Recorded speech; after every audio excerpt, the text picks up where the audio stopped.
আমাদের এই সমাজে বাস করতে হলে চোখ কান নাক মুখ সব বন্ধ করে রাখতে হবে। সে বুড়ার আমলের মতন চোখে দেখেও দেখা চলবে নি, কানে শুনেও শোনা চলবে নি, আর মুখটা বন্ধ করে রাখতে হবে। বলি হ্যাঁ দেখো ওই দাদা ভাইটা আমার কমেন্ট দিয়েছে যে তুমি মজার ভিডিও করো, নাইলে কিন্তু সাজা হয়ে যেতে পারে আমার, বুঝলে। বলি ও দাদা ভাই, এই দুনিয়াতে কি সাজা কম হচ্ছে মানুষের? তুমি বলো দেখিনি, সাজা তুমি যদি আমার দাও না গো দাদা ভাই, সাজা দাও। বলি এমন সমাজকে ধিক্কার লাগে আমার, এমন সমাজে বেঁচে থাকতে যে সমাজে আমাদের মাস্টাররাকে মার খেতে হয়। আমরা যখন ছোটবেলায় পড়াশোনা করেছি, একটা মাস্টার হচ্ছে কি যে একটা ছাত্রকে শিক্ষা দেওয়ার লেগে মারত, আর নিজের মানে যতটা সন্তানের মতন ভালোবেসে যতটা নিজের শিক্ষা শরীরের মধ্যে আছে সে সব শিক্ষা উগলিয়ে একটা ছাত্রকে প্রতিষ্ঠিত করে তুলত, ঠিক আছে। আর সেই ছাত্ররা পড়াশোনা শিখে কেউ হয়েছে ডাক্তার, কেউ হয়েছে মাস্টার, কেউ হয়েছে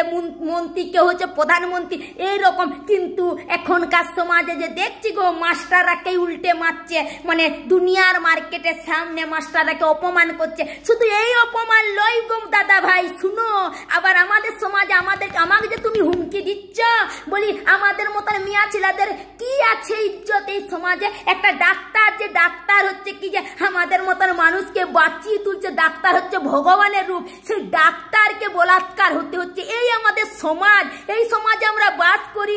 এই রকম সমাজে তোমরা আমরাকে ভয় খাওয়াচ্ছ। এমন জীবন রাখার দরকার নেই দাদা ভাই, ঠিক আছে।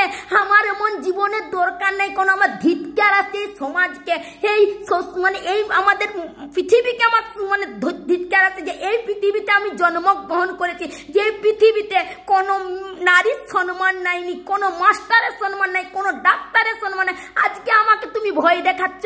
বলতে পারো দাদা ভাই, আমার বলো তোমার বলো, কার কোনো সন্তানের কোনো গ্যারান্টি আছে? কার জীবনে কি হতে পারে? আমাদের এই সমাজে কোনো সুরক্ষিত আছে, কোনো সুরক্ষিত ব্যবস্থা আছে যেখানে কোনো সম্মানই নাই, ঠিক আছে দাদা ভাই। তুমি আমাকে ভয় দেখাচ্ছ। আরে মরবো তো একদিন, মরতে তো একদিন হবে কি। আর আমি যদি প্রতিবাদ করে মরতে পারি না, আমি নিজেকে গর্বিত বোধ করছি, ঠিক আছে, যে আমি প্রতিবাদ করে মরতে পারি।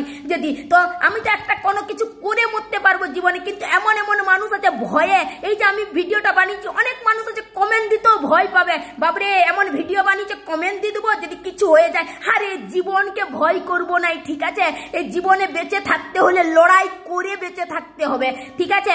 আর আমি ভিডিও এরকমই বানাবো, ঠিক আছে দাদা ভাই। তোমার যা করার আছে করে নিবে, ঠিক আছে। আমি জীবনে ভয় পাইনি, যদি বাঁচতে হয় একদম বাঁচার মতন বাঁচবো, আর না হলে মরে যাবো, ঠিক আছে দাদা ভাই। তাই বলছি এরকম কমেন্ট তুমি দিও নি আমাকে, দয়া করে। আগে দুনিয়াটা ভাবো, মজাটা কোথায় হবে? এক মানুষের যদি সাজা হয়ে যায় সবে, মজাটা মানুষ কোথার থেকে পাবে?